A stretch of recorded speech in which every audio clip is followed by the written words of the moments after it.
છે ને આ પતંગ ફ્લાય કરતા લર્ન કરવું છે. કોઈ મને લર્ન કરાવો ને યાર.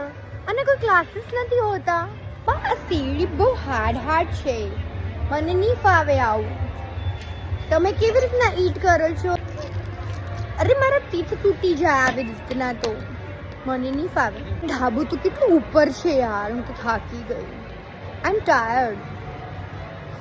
3 કલાક થઈ ગયા. મને સનસ્ક્રીન રીઅપ્લાય કરવું પડશે મમ્મા.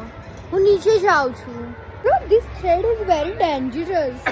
Safety first. હું ના યુઝ કરવાને. મને મમ્મી પેલું સુઈ ધાગાવાળું દોરો આપો ને એ જ યુઝ કરે છે. આની ચગાવું. કેટલા બધા પેપર્સ ફ્લાય કરે છે. બહુ સારા પેપર્સ છે ને. કેવી રીતે ફ્લાય કરતા હશે? ગ્લાસીસ વિના નહીં ફાવે પતંગ ચગાવતા. હા હવે હું ચગાવી શકીશ. ચલો તો મમરા જેગરી વાળા. હા ને. આઉચ આઉચ, મારું તીથ તૂટી ગયો લાગે છે. આ નહીં ખવાય. અહીંયા નહીં બેસાય, અહીંયા બહુ ડસ્ટ છે. મને એલર્જી છે ડસ્ટની. બિકોઝ અમારે ત્યાં આટલું ડસ્ટ ના હોય ને, અને આટલું સનલાઇટ બી ના હોય. અને છે ને પેલું જેગરી વાળું પીનટ ચીક્કી ખાવું છે, એ લઈ આવવાના. સર મને છે ને આ વ્હાઈટ વાળી આ કાઈટ મને સગાવ દે ને. કાઈમાં મને મમ્મા આ ઊંધિયું મતલબ મિક્સ વેજીટેબલ વાળું salad but with too much oil હે ના, પણ ટેસ્ટી તો હતું.